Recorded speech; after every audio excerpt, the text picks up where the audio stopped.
Hello and welcome to the Medical Sales Podcast, and I am your host, Samuel.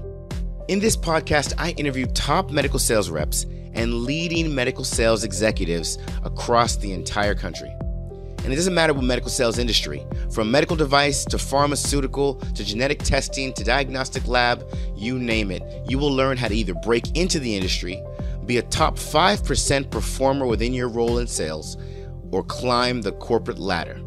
Welcome to the Medical Sales Podcast.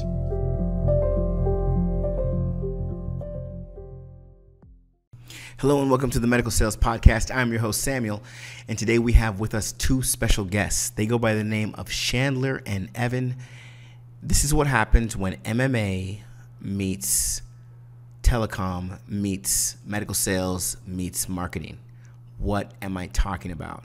Exactly. You have to listen to this episode. The journey that these two guys have been on is nothing short of fascinating, and they have quite the story to tell. As always, we do our best to bring you innovative guests that are paving the way, disrupting industries, setting the example for top shelf performance. And this episode does not disappoint. So thank you for listening to the Medical Sales Podcast, and I really do hope you enjoy this interview. All right. Hello, gentlemen. How are we doing today? Doing well. Thanks for having us on, Sam. Absolutely. We got Chandler and Evan, but I'll stop there and let you guys do the introductions. Chandler, why don't you start us off? Who are you? Yeah. What do you do? So my name's Chandler Holderness. I'm a part owner of a medical device distributorship specializing in spine, as well as part owner of a surgeon branding company as well. Awesome. And Evan, how about you?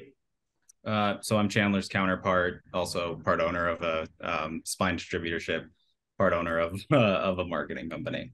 All right. So, I talk to a lot of people, and a lot of people in the medical sales space, especially the medical device spine space. And a lot of distributorships are out there, but a distributorship / marketing company puts a kind of spin on things. Why don't you explain, either one of you, explain to us a little bit about what that actually means as far as your organization? All right. So the spine distributorship came first. A little bit of my background. I came from NuVasive. I was with NuVasive for a number of years in South Denver, and eventually branched away, started my own medical device distributorship. Shortly after, Evan came on and joined me. And then we kind of, at the same time, while I was sitting out for a non-compete, we kind of stopped and took inventory of what's a real value add to surgeons. Is it a blue or purple screw or pedicle screw? Or is it a red ACDF plate? No, it is what we saw as real value is the ability to help support their career and their actual personal endeavor of being able to build a respectable profession within South Denver, and even outside of that in Colorado.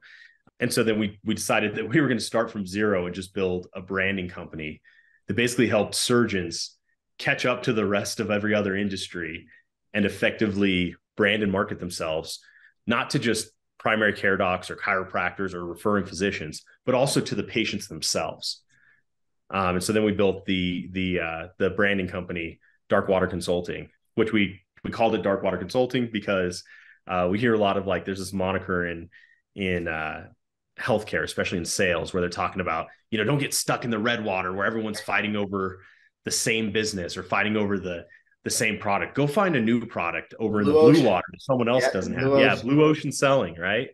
And so we said, no, we would prefer to take it even deeper into the dark water. Ooh, see, that's catchy. I like that. You guys really thought about that name. So let's take it a little further back, because a lot of our listeners, they're brand new, right? They don't even understand what a distributorship is.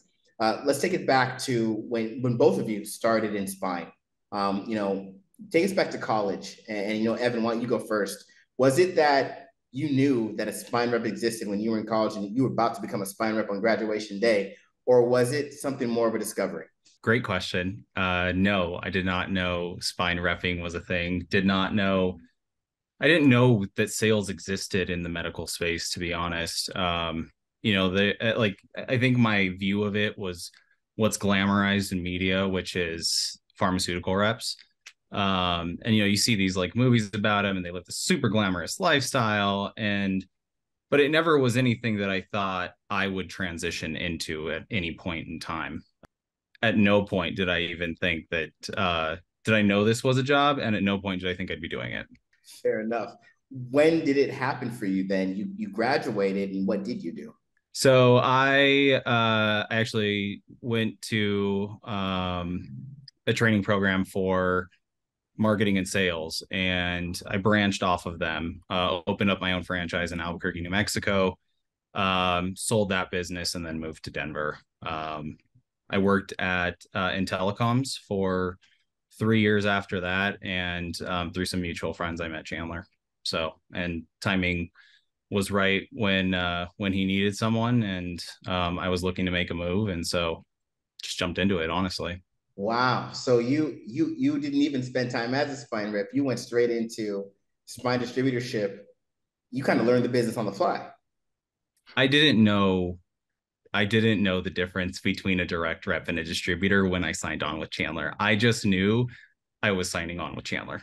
Oh, that's amazing. Okay. Chandler, take us back. Same story for you. You had no idea when you graduated, or you kind of knew you were getting into this? So I had no idea. So when I was in, it was when I was I went to when I was in college, I was actually an athlete. Had no idea about medical sales or anything like that. Sure. I actually was finishing all my requirements to go to med school. Okay. I had just taken the MCAT my junior year, was still on the fence about kind of med school or not. And then I shadowed an orthopedic surgeon actually for a summer, and he talked me out of being a doctor. He's like, just go try other stuff first. Okay. If you want to come back to it, you can come back to it. Okay. But try other stuff first. And coming from an athletic background and having kind of that competitive drive, right, I just gravitated towards sales.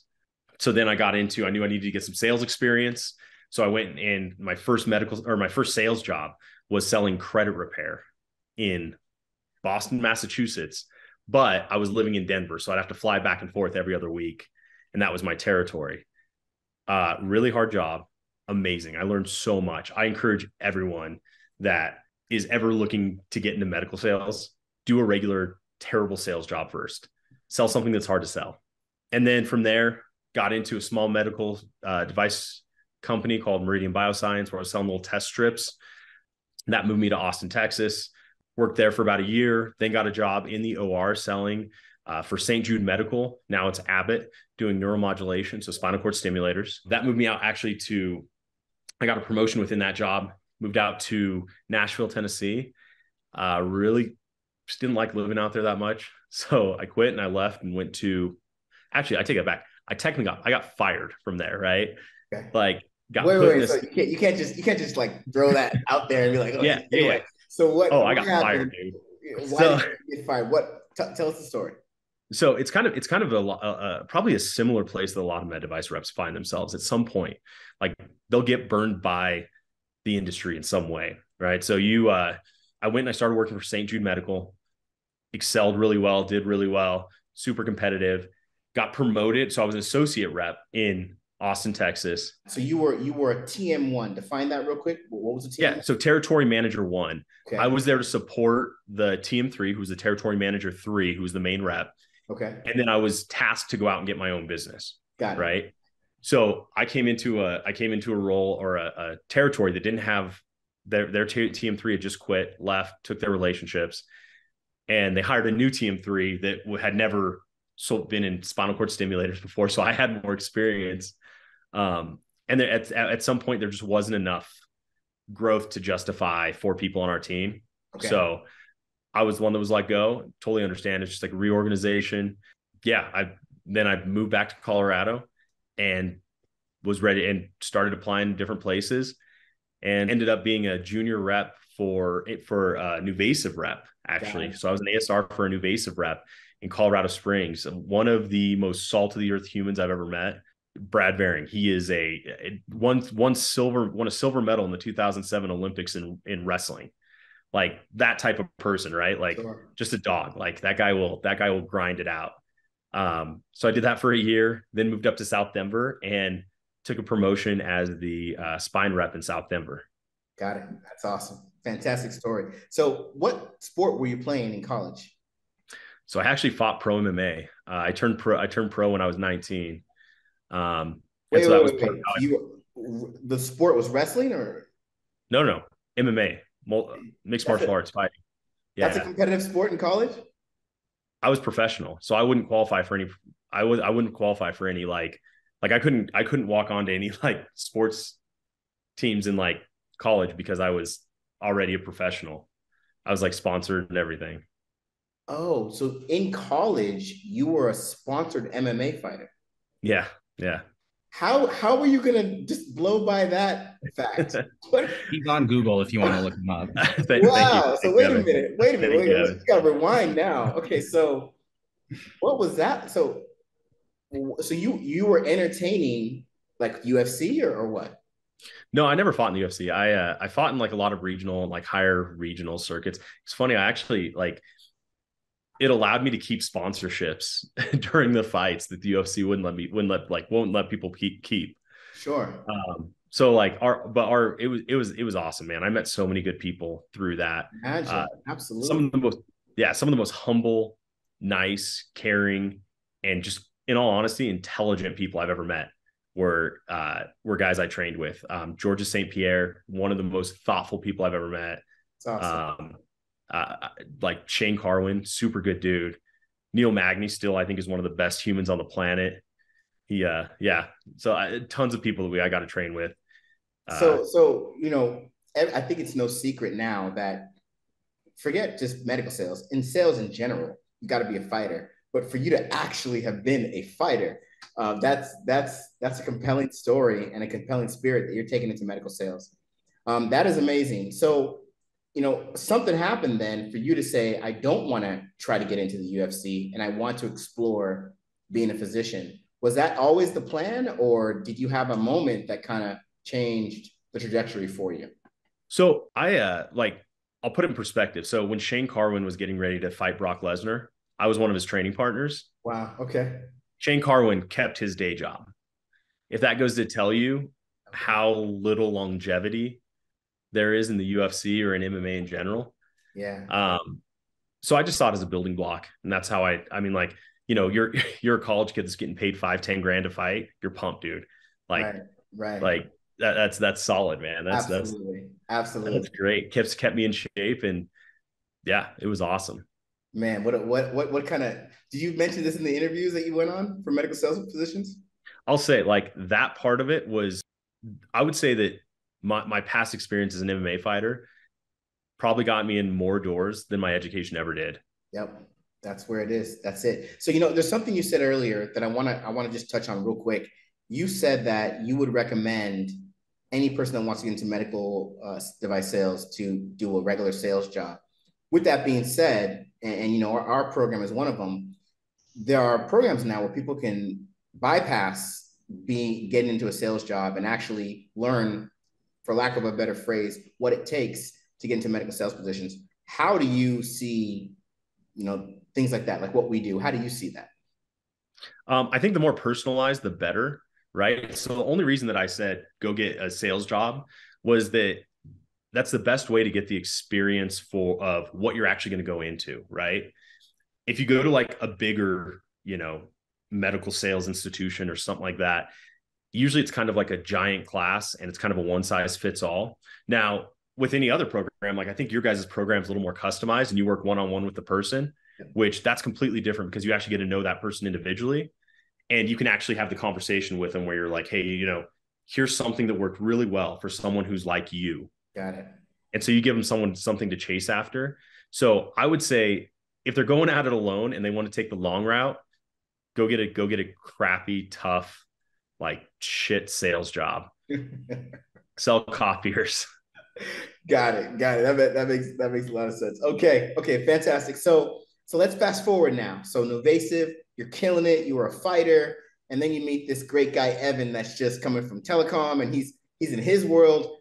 How did you sell Evan on this idea to quit what he's doing, come over to start the spine distributorship that Evan knows nothing about, and then go on to create a marketing company to add to this company to make it this dark waters venture that you guys have today? What was that conversation like? And Evan, you can speak to this. How did he Was it a phone call? And he's like, Evan, I got a great idea, man. Walk us through the story. What happened? I mean, I'll speak from my perspective first, I guess.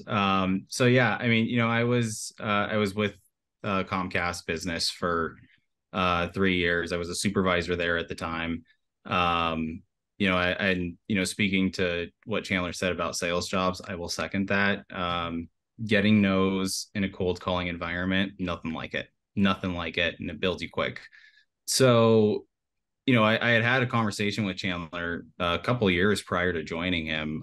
We have the same friend group, and so it's just one of those things. At the time, I was a sales rep for Comcast. I was making great money with them. I really didn't have a reason to leave, and there was a lot of uncomfortability in that in moving, right? Like it wasn't familiar, it wasn't comfortable, and I had good money coming in, so why leave, right?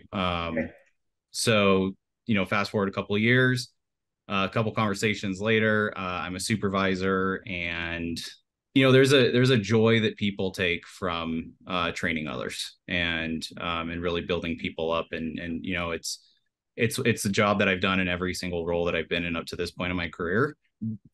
For me at that point in time, it wasn't very fulfilling. And so when Chandler called again and was like, hey man, like this is kind of the last time I can offer this. I need to know, like, we've kind of kicked the can down the road. I can't kick the can down the road anymore. Are you interested?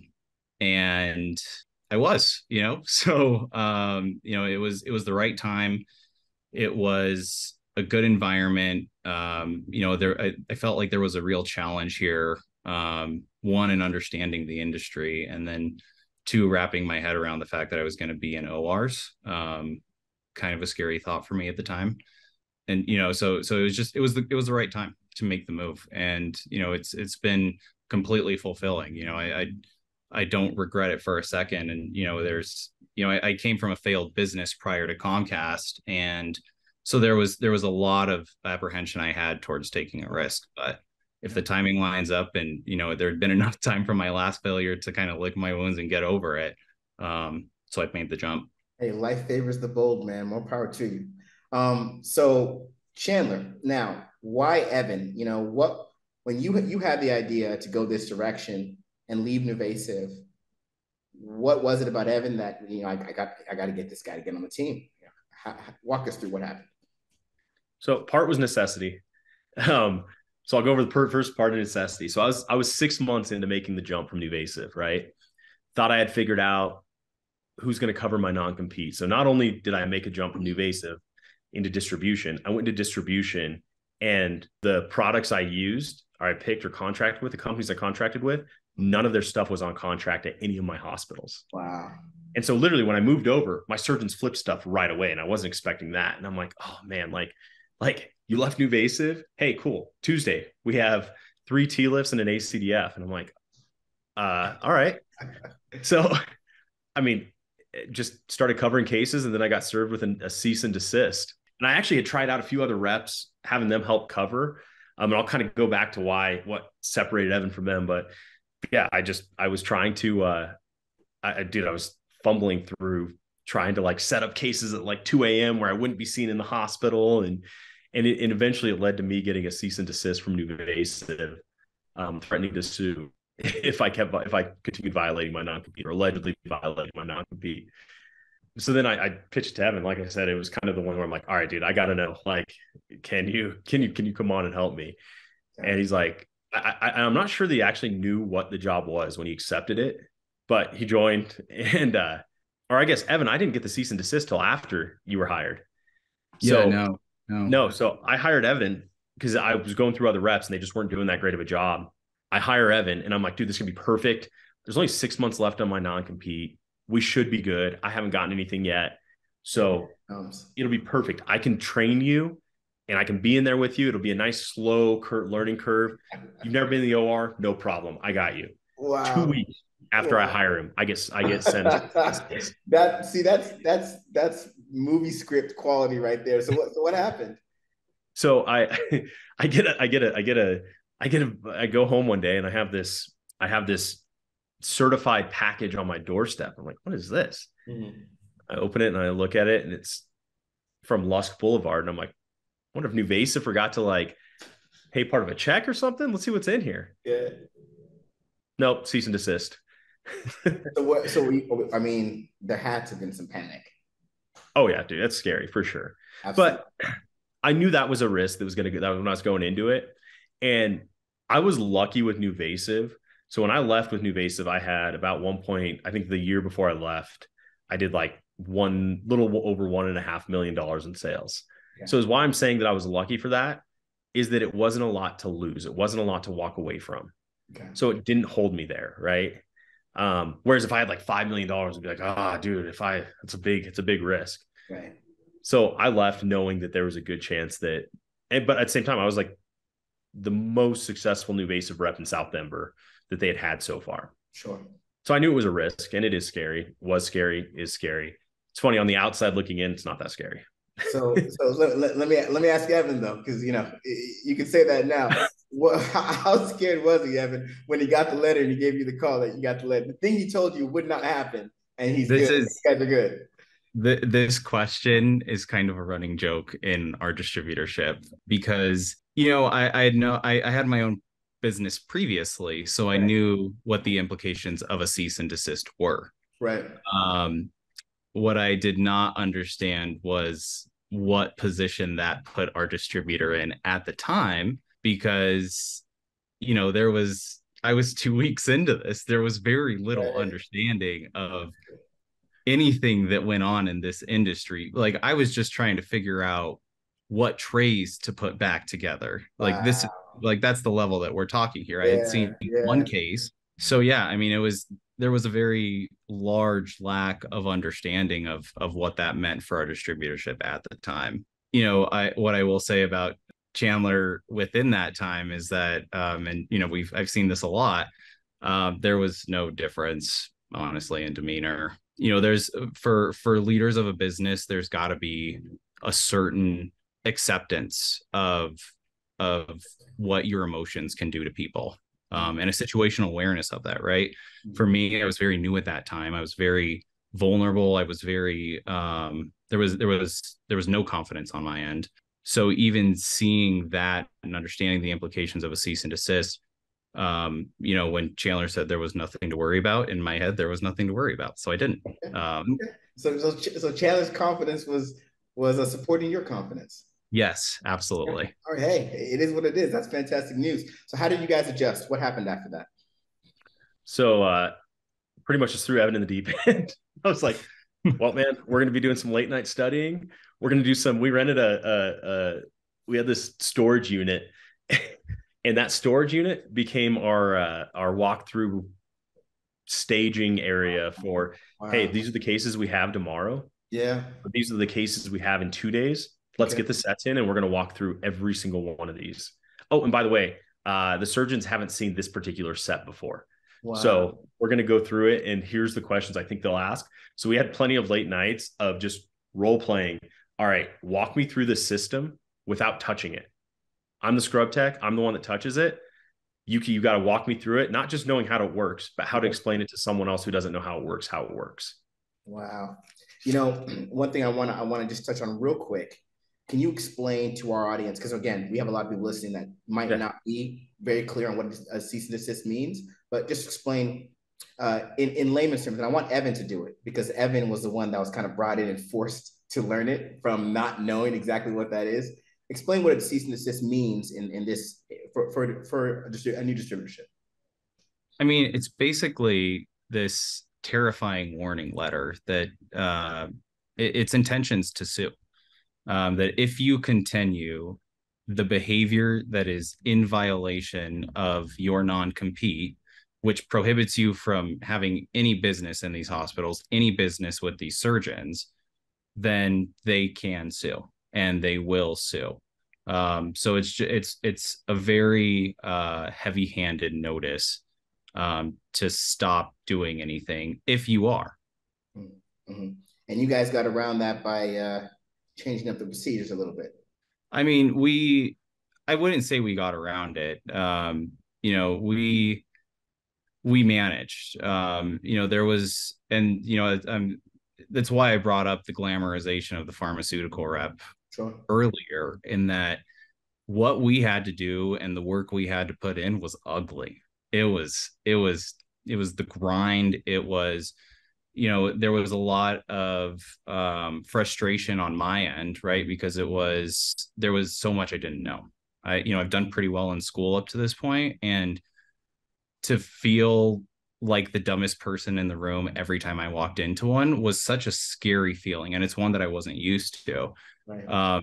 So there was an understanding that I needed to do this, and we needed to do this work, and the work was not going to get done if we didn't do it. So we had to do it, and that was it. There was no alternative other than doing the job. So we did the job. Yeah. Yeah. Okay. So then Chandler, how long were you guys doing this distributorship only before the marketing piece became an actual business opportunity? So while I was sitting out on my non-compete, the cool, calm collectedness was from just mornings spent in prayer. That was it. Like I spent hours and hours just praying. And at one point I felt like God told me to buy a camera, and I don't know why, but it was like, all right, let's see what this is all about. Wow. And from there, like me and Evan just kind of kept bouncing ideas off each other on what this could be. So bought a camera, signed a lease, had a studio built in that lease, and literally shot one video the next like 6 months. Like Wow. it was a complete waste of time, but it was me just sitting there and waiting for answers. And then we started filming, and we're like, man, Evan was actually the first one to say it. He's like, dude, I think because at first we were like, oh, maybe we do rep training. Maybe we do like how to get into medical sales, stuff like that. And we're like, man, we just don't feel like that's what we're supposed to do. And Evan's like, man, the marketing's key. And I'm like, really? I'm like, oh man, everyone talks about marketing. He goes, no, marketing's key. We can bounce into any industry. And this industry specifically is terrible at marketing. You have surgeons still posting x-rays and MRIs hoping to get patients off those. Like never's going to happen. Unless your patient is going to be another doctor or something. Right.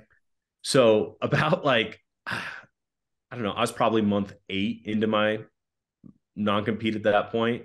Evan had probably been with me for 2 months, I would think. And then that's when we started really filming and asking the question, what if we approached this industry in a different way? What if we expanded out our value add to surgeons? Wow. And from there, we have an awesome surgeon partner that basically let us use him as our guinea pig of like, hey man, do you mind coming and burning 3 hours and filming with us? Yeah. And we created some god awful content, terrible content, like cutting room floor, it sticks to the bottom of your shoe content. Oh, that is hilarious. But the cool thing is we failed fast. Yeah. Like we found what didn't work. And then we just started teaching ourselves. I spent a lot of time learning how to edit on Premiere Pro. We spent the better part of a year learning how to film. We just were unashamedly critical of ourselves when we would look at content. And so from then on, we just started building on it and kind of lit its own path at that point. That's awesome. So it sounds like then the marketing strategy or going that direction was only intended to be a value add, but then it became its own business. How quickly did that happen? Great question. I would say we realized that there was a real need for it and a niche for it. I would say probably within like 6 to 8 months of us starting it, we were solely focused on the craft of creating good content. Sure. For the first better part of the first year, we were like, we are going to master great content. You see surgeons put out so much content on LinkedIn that is like them looking at their computer screen, and like it's like the sandwich view of that surgeon explaining something. And like these surgeons have great messages. They have awesome stories. They are really interesting people, but they don't always convey that to people. And so we figured it out within that first year that this could really be something special.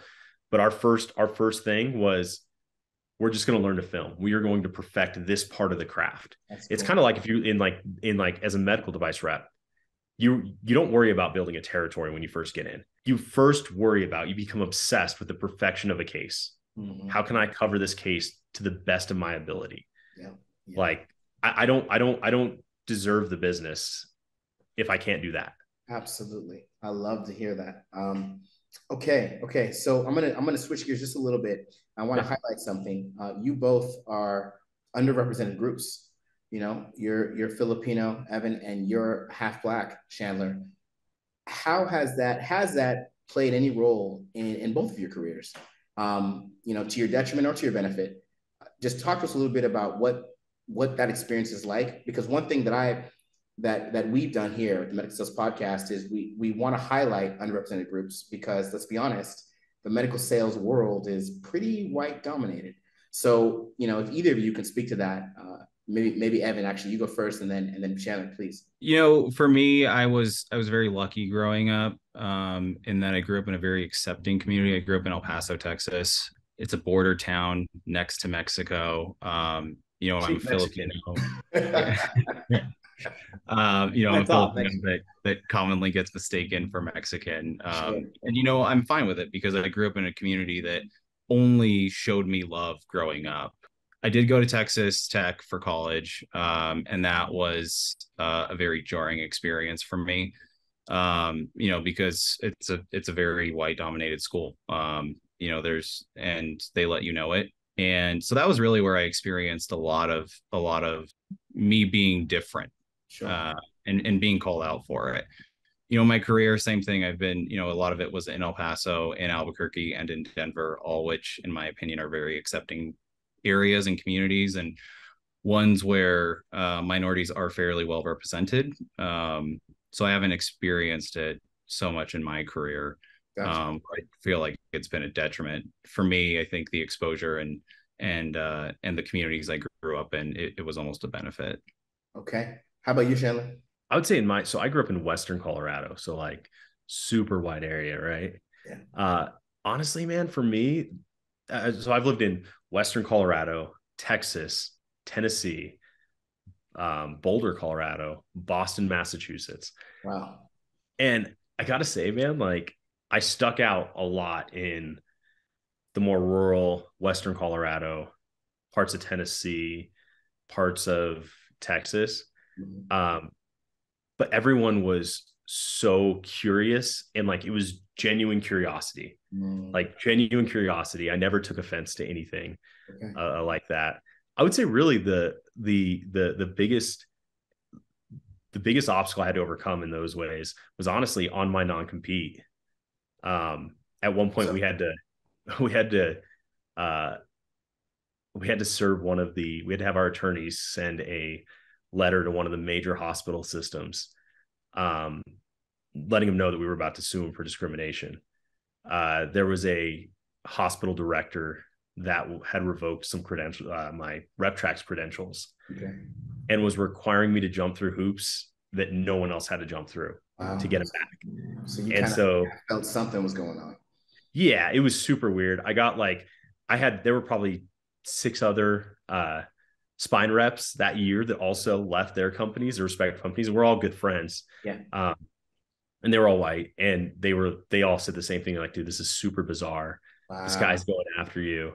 And at a certain point, I was like, man, once I got off my non-compete, he's like, yeah, no, I'm not gonna let you back into the facility. And when I emailed him and was like, hey, what do I need to do that's standard that everyone else had to do to get back into the facility? And he emailed back, what I'm asking you to do is not standard. And so that was my attorneys took that and ran. And they even said, they were like, man, Chandler, do you want to never work again? And I'm like, no, man, I'm not even trying to do that. I just want to get my credentials back and be able to keep doing what I'm doing day after day. Yeah. It offline, I'll tell you more about it. It was an insane story, Yeah, but that sounds like firsthand discrimination right there. I mean, yeah, it was pretty crazy, but pretty clear than that. Okay. yeah. But the beauty of it is you're here today with a thriving organization with your friend here, Evan, and it hasn't stopped you in any way, shape, or form. So that's awesome. No, it was pretty cool. We actually got to do shoot a video and help launch a campaign for one of my best friends who's a civil rights attorney in Denver. Yeah. So like if you go onto our website, darkwaterconsulting.com, and go to our branding videos, you'll be able to see Tyrone Glover's video. And it's insane. Like he got to talk about from like how his background was from like his grandparents remember not being allowed to walk on the streets during daylight and like window shop and do stuff like that. So it was that's powerful stuff. Yeah. So we definitely have a big part of what's really cool about being a distributor is that you get to think out of the box and kind of really give back to causes that you care about. Absolutely. Is that a link that people can see? Yeah, go Darkwater Consulting. So that link, folks, that will be in the show notes. Just letting the audience know. All right. That's something that definitely should be looked at. Okay, so let's jump back into it. So then, all right, so you guys are growing. You're growing fast now. The marketing is really picking up. You're seeing the value. Where are you today? How big is the marketing piece compared to the distributorship piece? What's going on with both of those directions? Man, the marketing piece is absolutely taken off. We have surgeons across multiple states. We've even started to expand outside of healthcare, just because of our ability to capture stories so well. Yeah. We actually work with a lot of distributors around the US. Like let's say a distributor is really trying to differentiate themselves in a market, and really they want to partner with a surgeon specifically. We actually empower that distributor by working with that distributor to pretty much build the same thing that we've built out there. They almost white label our marketing platform. And we kind of tie them and the surgeon together really closely and help them bring a bigger value to surgeons than a pedicle screw or an ACDF plate or cage. And I'm assuming they're extremely receptive to that, and they want to do it. Absolutely. But the thing is, you got to also look for you got to have the right surgeon too, right? So if the surgeon is a big hospital employed surgeon at a huge facility, then probably not the best candidate, because he's going to be being fed patients at that point. Right. But if it's a private practice surgeon, that's really where we go after. Like we definitely have a special place for those private practice surgeons, because they have it harder and harder year after year. Absolutely. Right? As these small private practices are being bought up by hospital groups. Right. These other guys are still growing outside of it and kind of swimming against the tide. Yeah. Choosing their own destiny and kind of become the specialist within their specialty. Yeah. We kind of explain to medical device distributors when we're explaining our program and the necessity for our program, in terms of cups and water, right? And I think I kind of talked to you about this a little bit earlier. So,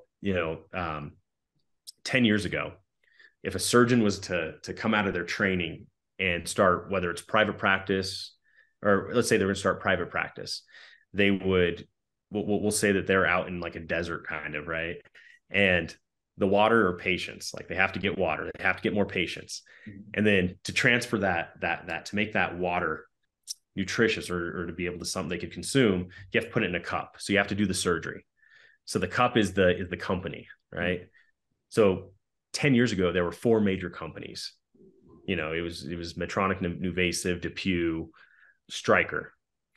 And so if you got any of those cups, no matter what, there was going to be patients inside of it. Surgeons were going to be putting water inside that no matter what. Sure. So fast forward now, there are in Denver, the statistic is, if you're a spine surgeon coming out of training, whether you're neuro spine or ortho spine, and whether you're private practice or even hospital employed, you have a 60% chance of failing in the first 2 years and leaving the state. So you only have a 40% chance of actually staying here for 2 years. Wow. So what does that tell us? That tells us there's a lot more surgeons now. Yeah. There's the same amount of water, and there are an infinite number of cups, right? I think there's like 250 companies that make a pedicle screw in the world. And so they don't need cups. They need water. Mm-hmm. And that's what we really specialize in, is selling. Yes, we have some of the best products that are made. Like, we are extremely proud to partner with the companies we partner with.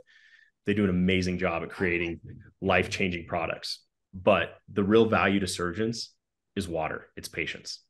I love it.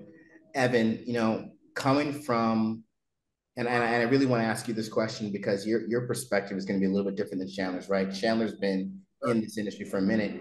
You were kind of forced into, you weren't forced into it, you were invited into it and then forced to learn it really well. Forced against my will, yes. That's right. what happened. So, where do you see the trend going, maybe in the next 5 years? Like, what do you see happening in your area regarding what Chandler just spoke about? I think there is what I see as a need for differentiation. People are going in this industry, to Chandler's point, if there's 250 companies that are selling, and this is outside of healthcare, right? Like I came from outside healthcare. I've had my sales and marketing business outside of healthcare. If there's 250 makers of one product, it doesn't matter who's selling it for me, right? Like Really? it's a Are you sure? product. Are you sure If about there's that, Evan? 250 makers, I know that there's at least 10 in there that are good that I Right, can choose from, right, right? right. If I'm up against 250 other reps, there's a chance that 9 out of 10 of those are better than me, assuming we all have the best stuff. Mhm. So how do I make myself more valuable as a newcomer into this industry? How can I make myself more valuable to a surgeon than those 9 other reps Absolutely. and those 240 other companies? And it all comes down to differentiation and getting creative. We recognize the need for marketing here. We kind of stumbled upon it, but we there is a huge need for this stuff. We wouldn't have been able to come up with that solution if we weren't thinking critically about our current situation. Yeah. And I've been very lucky in my career to have had situations that have forced me to critically think. And very fortunate to come into this one, to be working alongside a critical thinker. And so there is an understanding that as reps in hospitals, we are not viewed very well, right? Like there's a lot of resistance in hospitals because we're the reps and you guys make so much money and you're just, you're going on your 3 vacations a year and there's no grind behind it. We know the work that we do. And so there's differentiation in that. And I think that if people are not going to differentiate themselves, if they're going to try to follow the same play, run it up the middle in an I-form formation, that in an I-form, then like you're only going to get 1 yard, right? You have to get creative with your play calling. And if you don't, you're going to fail. No, well said. How about you, Chandler? Anything to add to that? In this industry, especially here, you're going to have to be a more creative and better rep to survive. Like I said, if spine surgeons are having a hard time surviving because it's too crowded, How much more so? Yeah. 6x the amount of spine surgeons, and that's how many reps there are, right? So like, man, these companies have done such a great job of innovating that they've kind of made themselves all a commodity. Mm-hmm. Excellent. So we're gonna come to a close pretty soon here. We have a lot of reps listening that are probably nodding their heads right now, medical device spine reps, and we have people that are probably curious about the industry, people that want to get in, people in completely different fields. I'll start with you, Evan. What's one thing that you would like to share? And let me give some context, maybe in the vein of having that value add. What's one thing you'd like to share with the audience today? Work. Do not be afraid to work. Like if someone's coming into this industry, it's going to be tough hours. It's going to be a difficult job. It's mentally and physically draining, but it's worth it. And if it's worth it to you, then do the work to get what you want out of it. If there's not work ethic behind intention, there's never going to be movement. So going off exactly what Evan said, like he nailed it. And that's kind of going back to like what separates Evan from pretty much most reps. Like by far, I always say, I'm like, dude, he's the best rep in Denver. Like he's a dog, man. That guy he'll grind it out with the best of them. Oh, you need me to go to the airport? Like I'm going to go to the airport and pick up a ACDF tray at 2 a.m. Like I got it. Like whenever it's awesome. And this is why he's like a partner in this business, is because he took ownership long before he ever got partnership. Mm-hmm. And that's the key, is like, it's not about the happy hours and the national sales meetings or any of that glamorous stuff. Dude, you really cement yourself at 2 a.m. on a Sunday, at 6 p.m. on a Saturday, sure, when you're running sets, when you're the first to answer the phone, when you have stuff up. It's you resetting after your cases, just in case something else comes in. Mm-hmm. It's grit. That's what it is. Mm-hmm. Like in anything that we hire, we always look at each other and we're like, man, we don't want the best dressed. We don't want the most educated. We want dogs. We want people that are hungry, that'll just get in there. Like we don't need another we call them clean car reps. So you go and get some reps cars and they're just pristine. And like there's nothing out of place.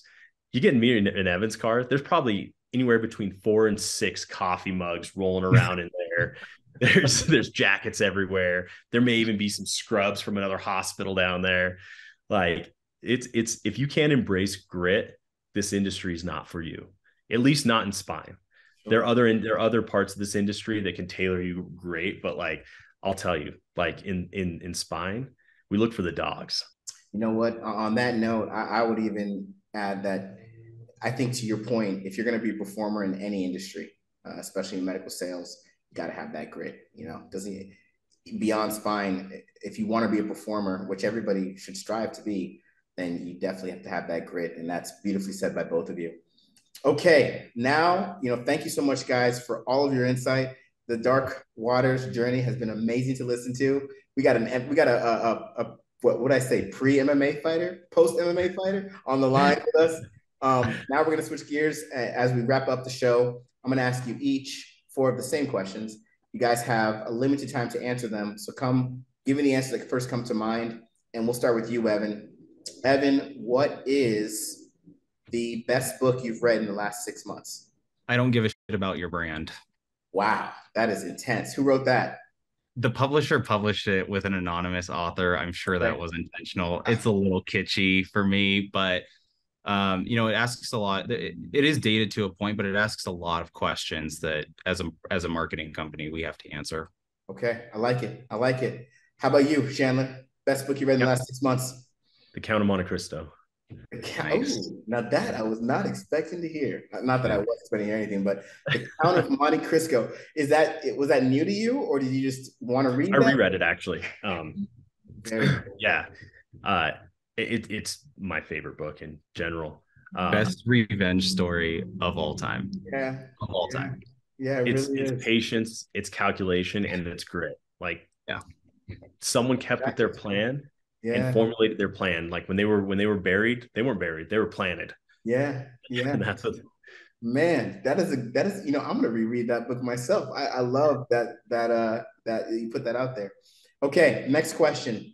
Evan, what is the best movie or TV show you've seen in the last 6 months? Love, Death, and Robots. You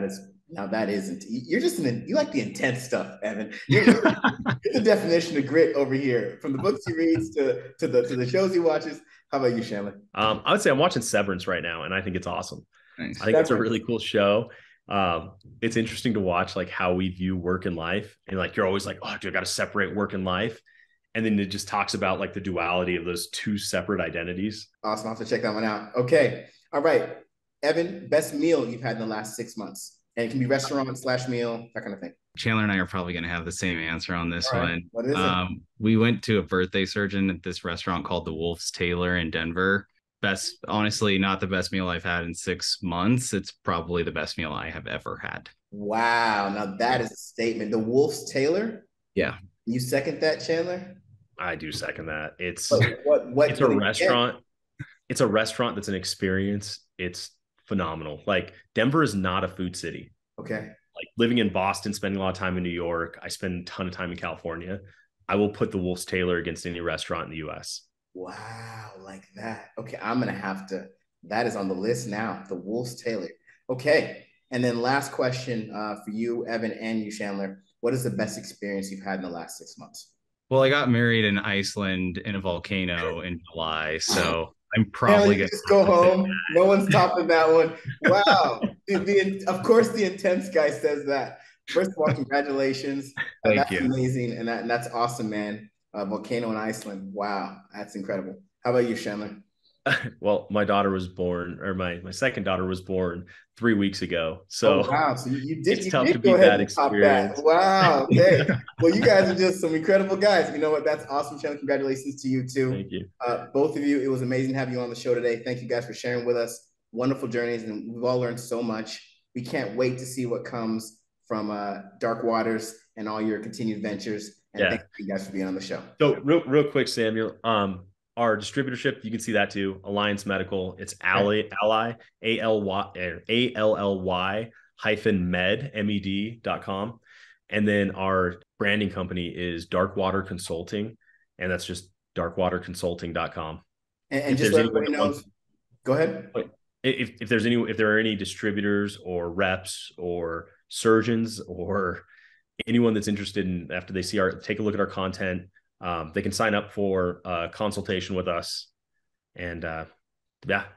Awesome. And so everybody knows both of their both of those company links will be on the show notes. So you can find it on the show, and you can find, can we leave your LinkedIn so people can get a hold of you guys on the show as well? Yep. Okay. Yep. So Chandler Holderness is LinkedIn, and yeah, I'll give them to you. And then Darkwater Consulting is one. All right, you guys, again, thank you for being on the show. And yeah, we'll be watching as you guys continue to do amazing things out there. All right. Thanks, Samuel. And that was Chandler and Evan with Alliance Medical and Darkwaters Consulting. You know what? There are quite a few things I loved about this episode. Their story is fascinating, and you can see the partnership. It's very genuine, and I love that, you know, Chandler, he's half black, and he's experienced enough things in his career to just rise above it all and do what he wants to do. I couldn't champion that more. You know, that's something that definitely doesn't go unnoticed, and especially during this month. For those of you listening to this at some random month, this episode did come out in February, so it's an important month to highlight, and I love being able to highlight about what Chandler's doing, and then also just for the stage that they're setting for diversity in this field. You know, for two underrepresented groups to get together and create an organization that is literally disrupting the industry and changing the way things have done, to the point where it's creating opportunities for practitioners in an entire state. I mean, that's a big deal, and I'm so happy to share it with you all on this episode today. So you might have listened to this episode and you might have been thinking to yourself, you know what? I want to be a distributorship one day. Well, again, stop wondering and just thinking about it and go out there and do it. You heard Chandler say it. There's two avenues to go when it comes to getting into medical sales. You can go out there and get a position as a sales rep for the worst thing in the world to sell, and give it your all for maybe 3 years, and then give it your all to try and get a position. Or you can go to Evolve Your Success, select a team medical sales role, and in 3 months be in the same position of a medical sales role. I'll let you be the judge on which one suits you better, but you heard it right from the medical sales professional's mouth that there's a way to get where you want to be relatively quickly, and that's what we do here at Evolve Your Success. So thank you for listening to the Medical Sales Podcast, and make sure you tune in next week for another episode.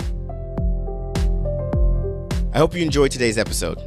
And remember, I have a couple programs that show you exactly how to break into the medical sales industry, become a top-performing medical sales professional, and also how to masterfully navigate your career to executive level leadership. Check out these programs and learn more at evolveyoursuccess.com. Stay tuned for more awesome content with amazing interviews.